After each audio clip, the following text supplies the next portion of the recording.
Hello, everybody. How's everybody doing? Everybody, is the lunch okay? Good, good. I want to thank everybody for coming out to Schenectady and coming to the conference. I want to get right to it because I know we're running out of time here, more or less. I want to introduce Angelo Santa Barbara. He's our keynote speaker. Huge community media supporter. He does 2 shows on our channel. He's a great friend in the Assembly of New York State, and he's gonna talk to you guys. So here he is, Assemblyman Angelo Santa Barbara. Thanks, Deb, and thank you to everyone for attending the conference today. I know the organizers have been working for a very long time to bring all this together. Erica Jones, Tony Aaron, and Zeb Schmidt deserve a round of applause for everything they did. Let's give them a big round of applause. It's a lot of work. And of course, thank you to Proctor's. They are our flagship down here in Schenectady. They're one of the first projects that really led to the redevelopment of downtown Schenectady. So I want to thank them, Open Stage Media, of course, and all our sponsors. Thank you for what you do for public access television, and welcome to everybody to downtown Schenectady. Yeah, welcome. Thanks for being here. In Schenectady, as I was putting my notes together, we have a lot of firsts here in Schenectady, and I think for new visitors, you may know this already when it comes to television. One of the first television stations in the world, WRGB, and those of you that know Greg Floyd and some of the shows, television shows that are on WRGB still today, traces its roots right back here to General Electric. January 13th, 1928, traces its roots to an experimental station that was founded there under the call letters W2XB. And in 1930, and Philip Morris knows this, an audience here at Proctor's became the first to see a closed-circuit television projected onto a 7-foot screen. So there's a lot of history. 1939, the arrival of the King and Queen of England transmitted from New York right here to Schenectady marks the first network television broadcast. So there's a lot of history here, and certainly with General Electric, we've seen a lot of technology emerge in the Schenectady area, and our museums reflect that history as well. So if you get a chance to visit the MySci Museum, they talk about a lot of this, a lot of what I just mentioned as well. But the other thing we're here to talk about today is Schenectady also has a history of public access television, you'll find. And that has evolved over the years. And now it's moving into the future. And with Open Stage Media and what the work that they're doing, it's embracing the technology and bringing it into the future. And that's thanks to the community support and the local partnerships that make a lot of things work here in the Schenectady area.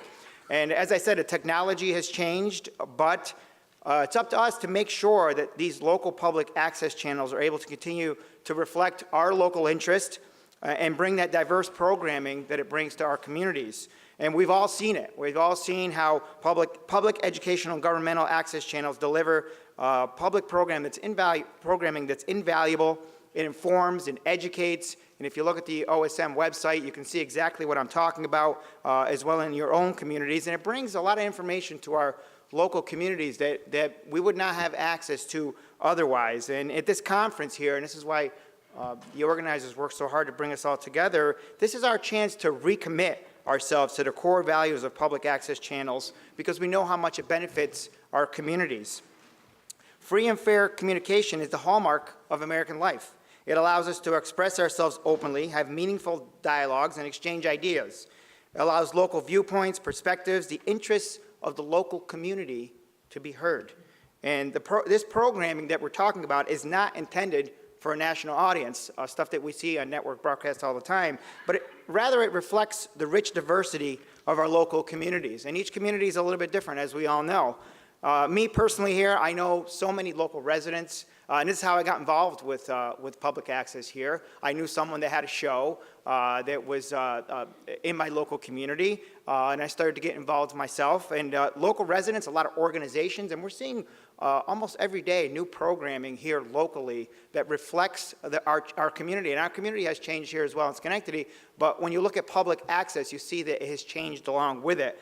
So I know so many people that are getting involved and are they have opportunities they wouldn't have without the existence of public access and open stage media here. And a lot of it reflects culture, reflects tradition, reflects our local community.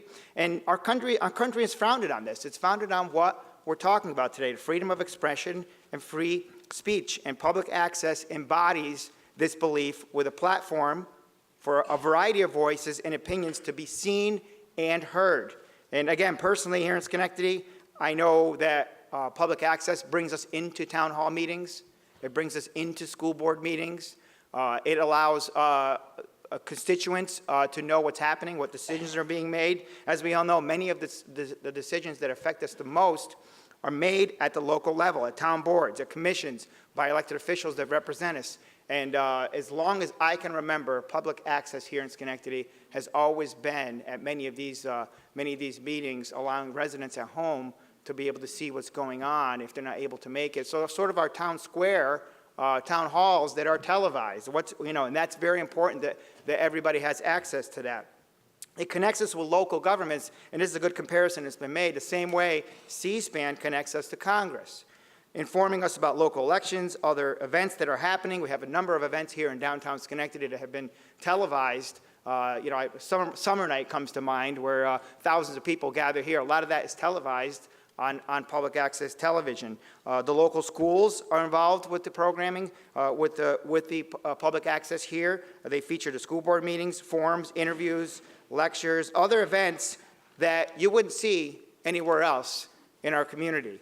And now, in a time of media consolidation, these local non-commercial, let's remember they're non-commercial as well, they bring unique voices, they bring perspective, and they bring important programming to our community. They provide us with opportunities for dialogue about local issues that are happening in our community. And commercial-free, I just mentioned commercial-free. It means that we can represent and express ourselves without interference, right?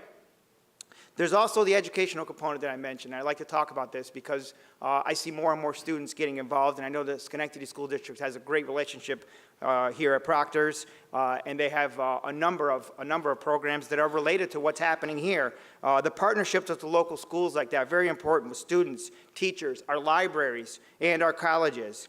The public education and government access stations play an important role in our educational system. In order to learn it, though, you have to have access. You have to have the tools, and you have to have the training. And this is especially important in some of our rural areas and some of the low-income areas. It's very important that we have this access so that everyone has an opportunity to participate. And for me, representing the Schenectady area, I can tell you that having access to the public access stations has really helped me communicate with my constituents. In addition to the number of social media platforms that I share my information on, I also have several television shows that I do here, as I said, and it's been more than 10 years now that I've been involved with doing shows. And I talk about things that are happening in our community. Sometimes it's during emergencies. Sometimes we have, if we have flooding or any sort of natural event or severe storms. Sometimes I'm on there giving information about where you can find help, where shelters are available. Work with the Red Cross. I had the Red Cross on my show at one time when a water main broke and people needed access to water. But these are the types of shows that I get involved with that really help me communicate with my constituents. I have one show that's particularly is dedicated to honoring our veterans, local veterans in our community, something that people really appreciate. And of course, one of my favorite things, I have a cooking show with my mom that I do. So once in a while, we do that as well. And it is about, of course, it is about great food, but it's also about sharing culture, our family traditions. It's about sharing our heritage, our local history, and it speaks to the work being done here. For me, in the New York State Assembly, I represent the Schenectady area. I have supported not only the funding, but also a number of bills that preserve this precious community resource. And that's why I'm here today, to make sure these bills and this funding can make sure that local communities are represented in the media landscape. But it's up to all of us to make a difference. It's all of us to promote open communication. It's a way to ensure our government is transparent and accountable. As I said, they're televised town halls. There are ways for people to be able to share forums, share information, and it's a way to reach members of our community that maybe we can't reach in any other way. It's also a way to encourage others to participate, to be a part of what's happening in our community, to be informed. And now more than ever, we have to make sure that everyone can participate, and we have to make sure that everyone's voice can be heard. So I want to thank you all for attending at this conference. I want to thank the organizers again, and thank you for having me as your speaker today.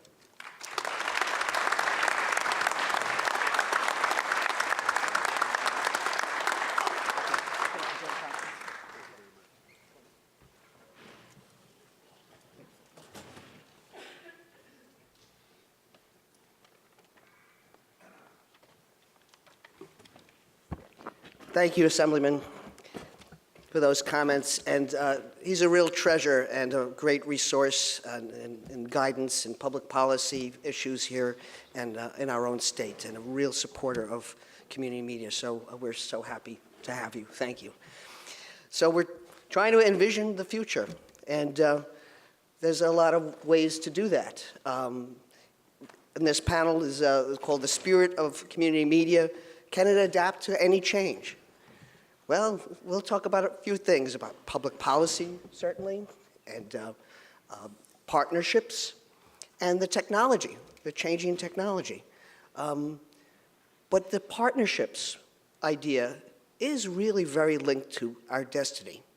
And we have here on our panel, well, first off, we have Philip Morris, who's the executive director of the whole Proctor's complex, Mike Wassenaar, ACM president, Greg Sutton, from the managing director of Access Services at Manhattan Neighborhood Network, and Tony Riddle, BRIC's vice president of community media.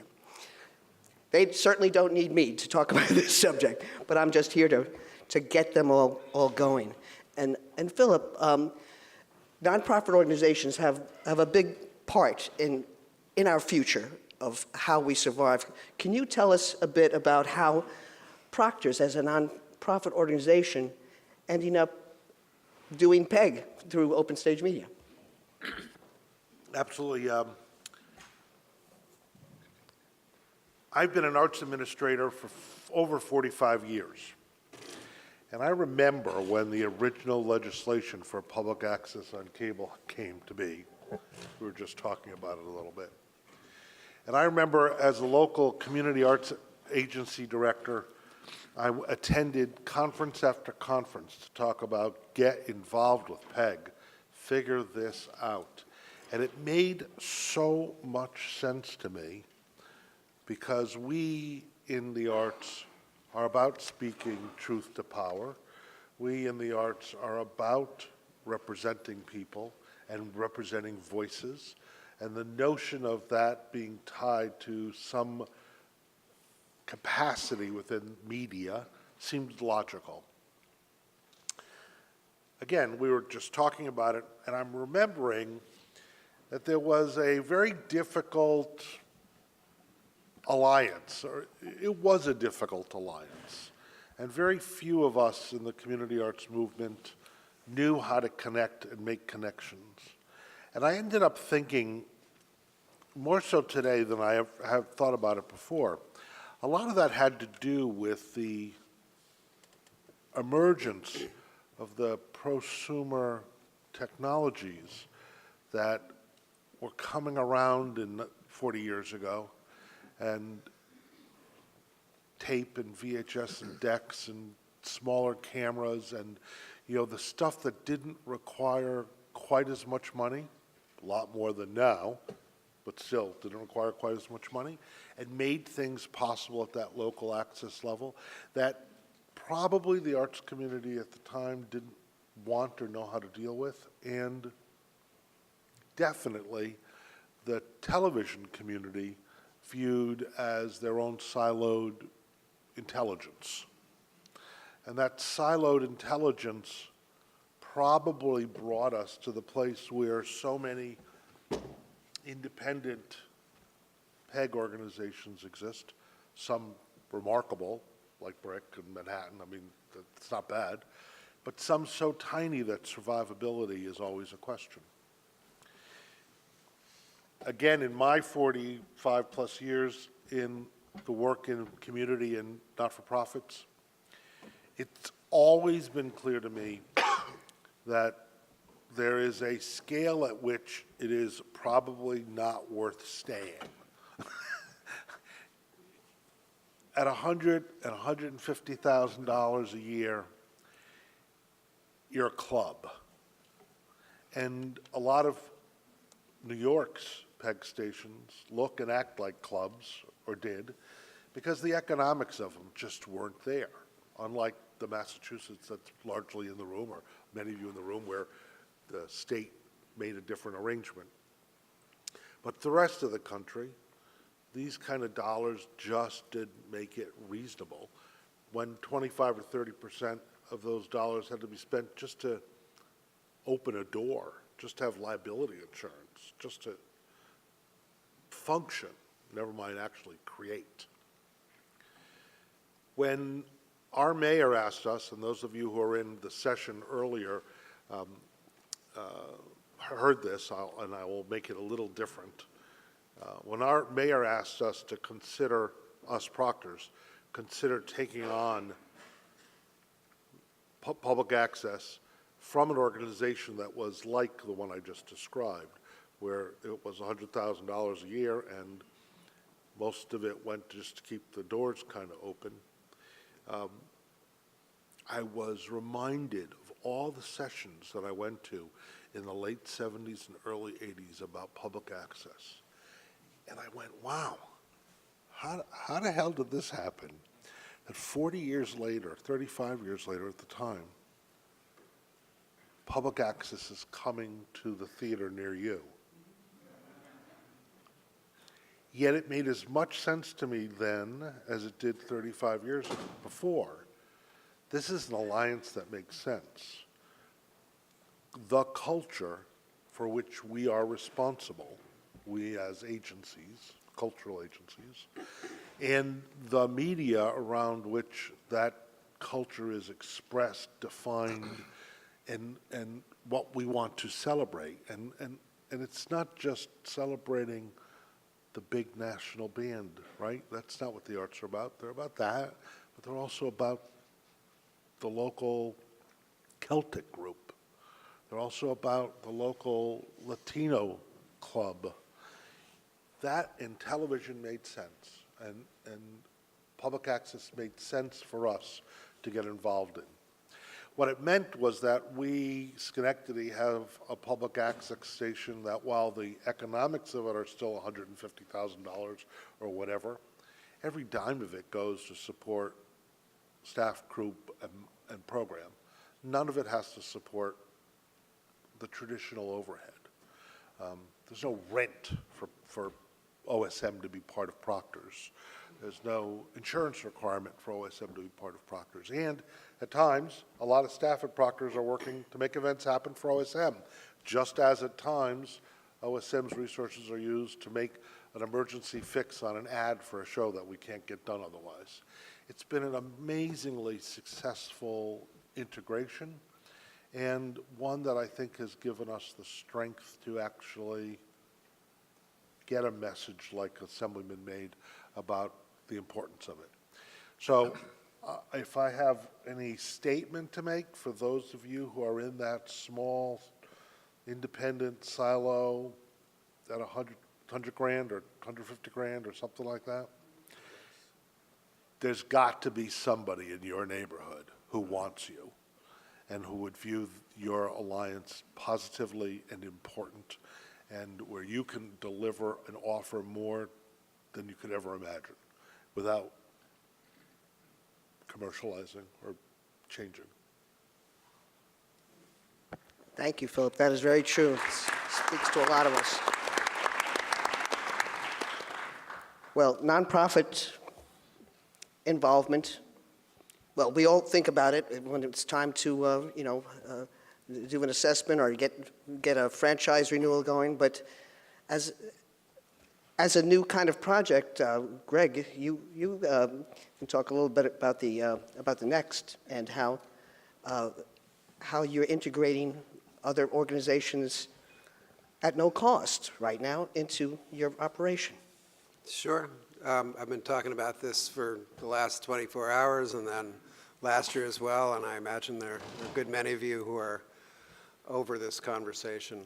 But just to touch base on really what we're doing at MNN, amongst many, many projects and initiatives, is just creating pathways for other stakeholders in our community to be part of what it is that we do as a way to get their messages out, and to create ways to facilitate that content being distributed, and really seeing the success of an initiative like Next.nyc as really how are we helping other organizations be successful. It's not so much about viewership, it's just how are we helping them tell their stories? How are we getting that information out to our viewers? And then, how are we helping our viewers become active participants with the organizations that we're working with? We partner with, everyone here partners with everyone who comes into our facility. Everyone's a partner. From a young person who comes in to learn television production, to an older person who comes in to learn television production, to a person off the street who has something to say, to a nonprofit organization who needs to get the word out about the mission that they have. Everyone's a partner. We're also looking at the viewer as a partner and actively trying to create pathways for a viewer to make a difference with the organization whose content that they're seeing. But working with a nonprofit community, you all do it, we all do it.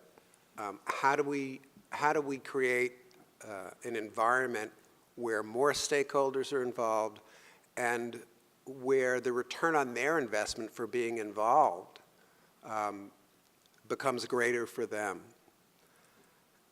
I think our success as public access facilities and as PEG channels is really rooted in the success of the people we serve. Whatever they're hoping to achieve by being with us is, in a sense, what we need to deliver for them. And each one of those stakeholders, their personal success is different. And I think we need to be attuned to what people's goals are and help them achieve those goals, whether they're individuals, whether they're youth groups, whether they're senior groups, whether they're nonprofit groups. We need to understand what the goals are, and we need to bring them in, and we need to serve them, and we need to think of creative ways to do that. The next project is just an expansion of our mission. It's another way to think of it. Everything is mission-driven. We're really proud to serve that mission. I think, when I think about, just to switch gears a little bit, I'll just say that there isn't a public access organization or a PEG channel in this room that creates media or has community distributing media whose media MNN would not air on the channels. And I think that that's something we should all consider for one another, is how we work as a PEG consortium to highlight the work of everybody in this room. So I just want to plant that as something that I think that we could all work on, because everyone's voice deserves to be heard in whatever community they would like their voice to be heard in. And we can do that for one another. Certainly now that people are no longer mailing in tapes, handing tapes, everything is being uploaded, we can do that. And I think that we need to think as an organization along those lines. And it can only strengthen the service to our community that we provide and service, the PEG ecosystem as a whole. But again, our success is deeply rooted in the success of the people who come into our facility for whatever reason they're coming into our facility. It's not about us. It's all about the people we serve. And that's what we continually keep at the forefront of our practice. Totally agree. The spirit of community media is all about service. I mean, I was a gaffer in the New York City film business for 25 years. And once I discovered community media in my own town, what wooed me away from the film industry was this spirit of service. Once you work in community media, it's really disappointing to go back into the regular world where it's just, a transaction. But we get something more out of it that we come to these conferences for. I think this spirit of community media is at the heart of it. Profit and all that, we got to do business. But philosophically, that's kind of why we all want this to survive. We could get other jobs easily. We're all capable people, but we want community media to survive. We want that to go on. Could you speak to the philosophy a little there, Tony? Sure. So thanks for giving me the opportunity to speak. I'm going to go, as my staff knows, I go over here before I get back over there. But I was thinking about the theme of this adaptability to change, adaptability to changing circumstances. And so I was thinking about a book that I've read maybe a few years ago that actually speaks a little bit about this. It's called The Parable of the Sower by Octavia Butler. Anybody heard of that one? Mm-hmm. Okay, so she's a science fiction writer, and it's I won't get into the whole story, it's post-apocalyptic, and there's this religion that develops out of that, and the basic tenet of the religion is God is change. The second tenet of it is that we change God. What this basically means is that everything starts from this process in which everything is in motion, that you've never been in a static situation, even if it seemed like it, and that everything is in the process of change, and that change changes you.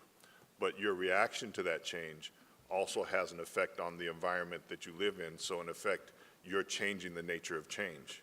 And so we're in this situation, which we talked about earlier this morning, where things feel like they're changing all around us. They have the potential for change all around us. But what we do also has an impact on where that change goes.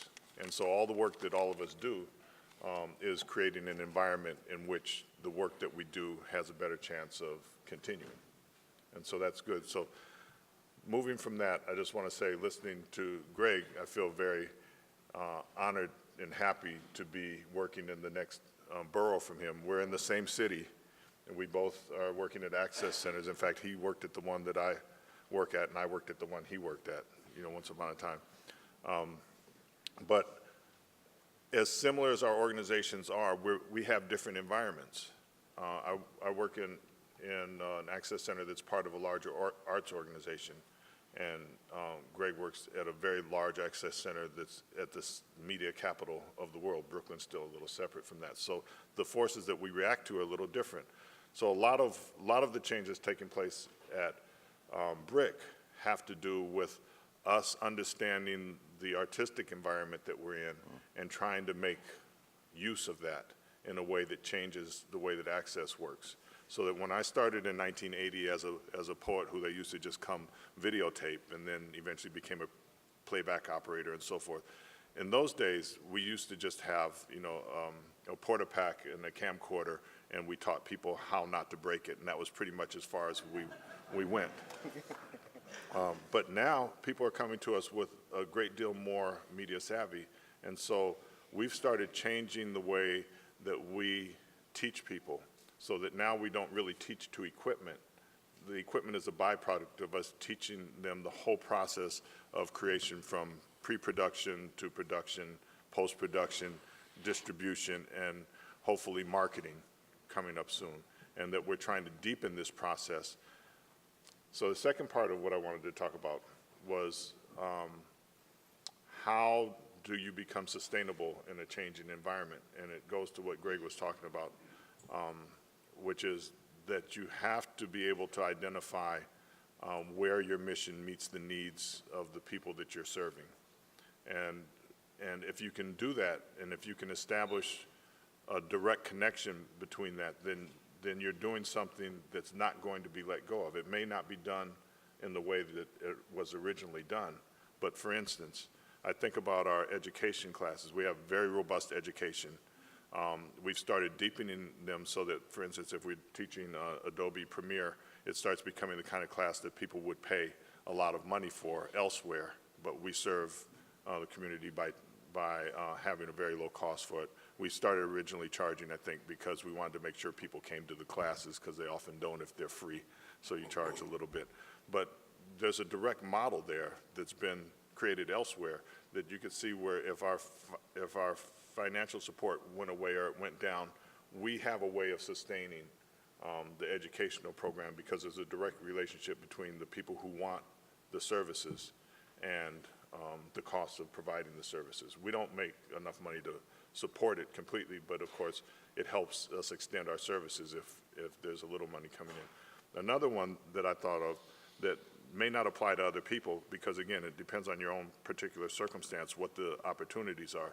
But in New York, there's a lot of schools that have video capability that, they've either got camcorders or some of them have studios and stuff. Once in a while, they'll have a teacher. And even less frequently, they'll have an engineer. So a lot of times, either they follow the model where the equipment is never used and just becomes obsolete, never having been used, or they follow the model where it's used and then it's broken and then it just sits on the shelf.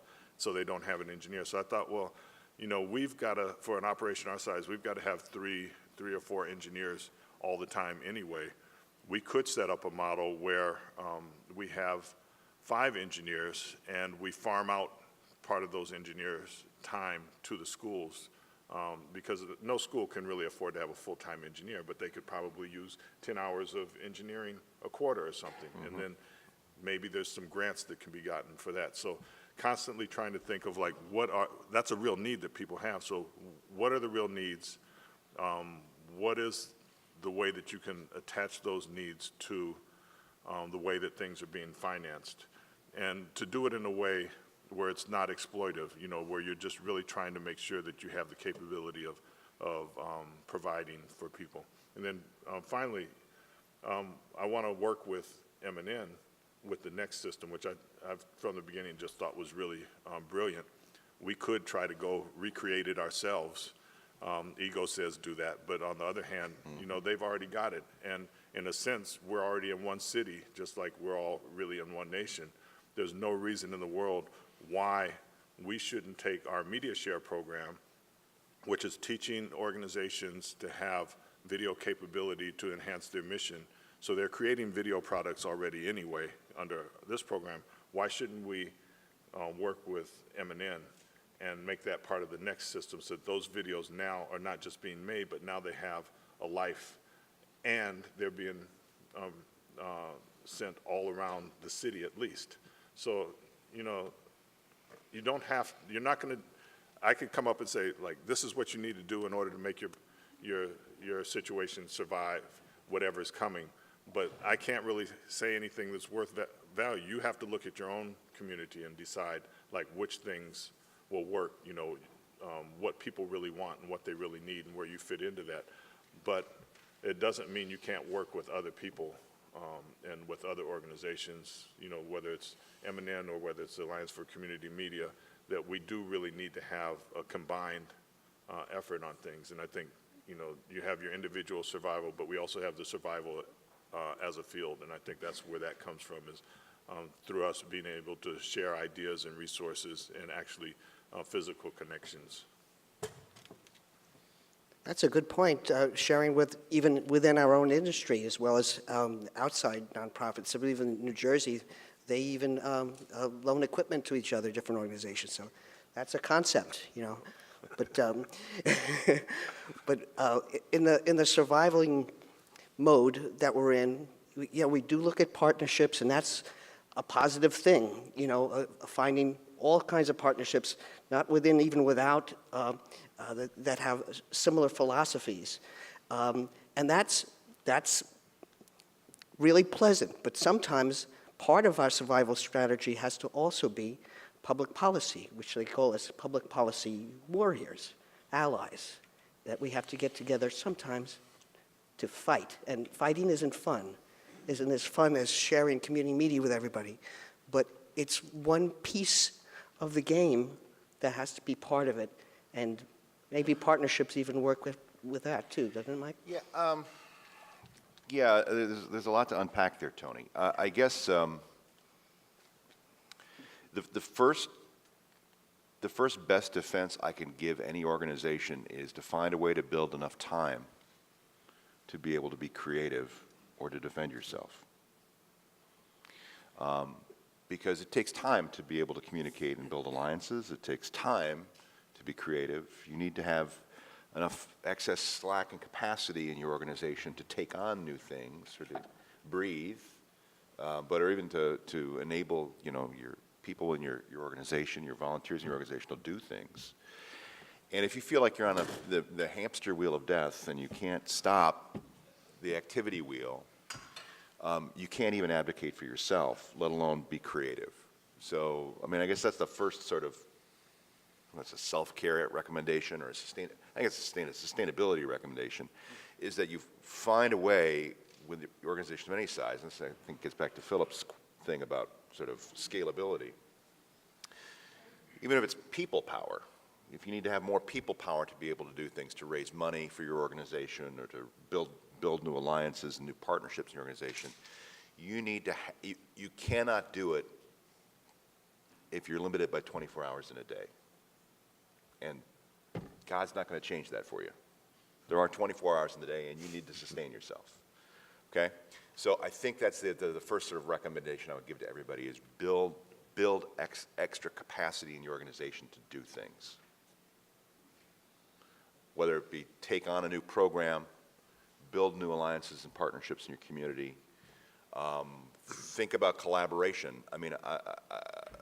I think that there will be, in the next 5 years, there have to be a lot of conversations amongst smaller organizations about how regionalization works and how you can work together. I'm even having this discussion in Montgomery County, Maryland, this next month. I'm going to be facilitating the group of PEG partners there. Montgomery County is a rich community. It has 3 access providers. They get something like $26 million in franchise fees a year, plus probably another $8 million in PEG fees that they've negotiated for operational support, not necessarily for capital. But even they can see the writing on the wall that, just handing a check out to another community to do whatever the hell they want won't work because it's not sustainable. So they're going to have a conversation of how the collaboration works on that regional county level. It's a big county. It's 1 million people in the county. I think smaller organizations are going to have to be thinking about that as well in terms of collaboration, joint resource development, personnel support, and you need time to do that. It's not, shotgun weddings typically don't last very long, unless the shotgun's in your head all the time, right? So you need to be able to be thinking through the sort of the courtship and the relationship with other partners. The other thing I think is kind of curious too, and I'll get to the public policy thing in a moment, Tony. The example here with Proctor's that Philip talks about is being mapped out by other organizations around the country. The Chico Redding Arts Alliance that Deborah Lucero is a part of basically operates the Community Access Channel in Chico Redding. They're an arts foundation. They're a local arts alliance. They're not, they're a community arts organization that supports community arts funding, and they see it as a logical arm of expression within Chico Redding. An example in Long Beach, the Community Action Organization in Long Beach took on revitalizing Long Beach Public Access, and PadNet was created 10 years ago as a program arm of a community action agency that's about economic empowerment, right? So that's another thing I think that we need to be open to thinking about, is the extent to which we could be looking at sustainability in terms of like-minded organizations in your communities. But to get to Tony's point, you need to know your community and have a map of your community and the network of institutions that can be your partner or can be your ally. And that gets to the final sort of public policy point. I think it's extremely important for you to be able to build healthy relationships, not antagonistic relationships, with your entire community, because you need them at your back, whether it's a local franchise negotiation or if it's a public policy fight that happens at the state or federal level. We're going to enter into a couple of public policy fights at the federal level in the next year, which I think are going to demand everybody being a part of. We'll talk about them in some depth at the 2 o'clock session today. But that means, I think, that you're going to have to be relying upon, you know, the church groups, the civic organizations, the arts organizations, the Rotarians, the do-gooders that, you know, you have the relationships with in your communities, to bring them into your fold to help advocate on the behalf of communities being able to express themselves. And I think just as importantly, there's another issue here, is whether or not communities have the ability to determine their own economic destiny. I mean, that's the thing that really resonates with the Proctor's example for me. At the federal level, the FCC is coming in and saying that local communities don't have the ability to control their own land and control their own rights of way, and that costs will be determined by the federal government, not through even local marketplaces. And yet, there's no cost control for private corporations, right? So communities don't have the ability to have any type of self-determination economically in our communication infrastructure under the current FCC regime. I think that's something that we have common cause with a lot of people about. That's outrageous.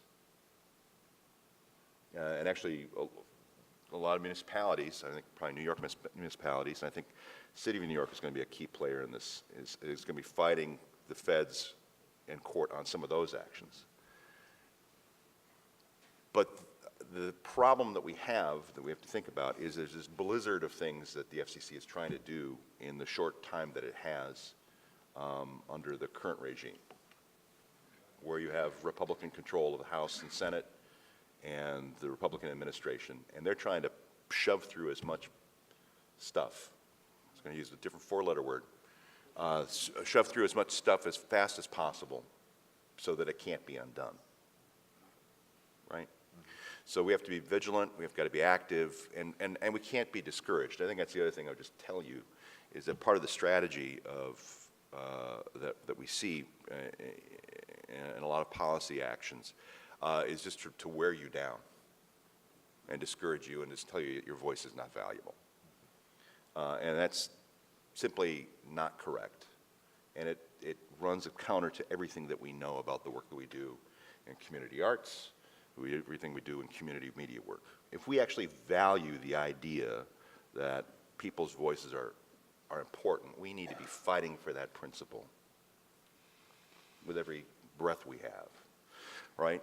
And I don't think that it's actually something that's enervating. I find that that's energizing, because I have to be thinking about the reason why I first got involved in media. I first got involved working in youth radio when I was in high school. I worked in radio all throughout my college career and my graduate school career. I never thought that I'd be running a radio station or running a TV station. That was not my goal. The work that I was doing always had to do with the power of me connecting with other people. As a journalist, as a DJ, as a performer, connecting with other people was deeply meaningful for me. And then enabling other people to be able to tell their stories became deeply meaningful as I worked in community radio, and then I worked in community television. Fighting for that principle enlivens me. You know, I'm happy if I can, you know, quote another great Minnesotan, the happy warrior, Hubert Humphrey, I'm happy to be able to fight for the thing that gives me breath every morning and that, fills our communities with so much vibrancy. It's just we have to keep reminding ourselves of what the principles are that we're fighting for. Not that we're fighting for the gear, because if we're fighting for the gear, it's over, right? And I'll be honest with you. If you're talking just about the money or your franchise fee, it's over. Everybody needs money. I mean, you go through all sorts of communities in New York. Every community needs money. So if you're talking about my franchise fee, you're done. That's just not going to work. You have to be talking about the principles which you're trying to support in the community and the things that you're trying to build in the future and the vision of what you're trying to provide in your community and the power that you provide for your partners and the power that you provide for neighborhoods and the ability that you have for neighborhoods to be able to understand each other, the social polity you're building, the civic engagement you're building, the creativity that you're enabling in young people, the economic power that you're building in the people who attend your classes. Those are the things that you're fighting for. It's not about your money. As soon as you get caught in that trap, you're dead because everybody in the world needs money, right? And then you're just a taker. You're not a maker. We're makers. Yeah? Yeah. We're makers. We make things. We're not takers. And we have to fight for the things that we're making and the future that we're building. So I hope that, I'll be. That was great. So, That was great. I wish we had more time for questions, but that's why we're here. That's why we come together, because it's the spirit of community media that's going to maintain and by connecting with what our purpose is. Thank you all. Enjoy your next, and give us a hand for this wonderful panel.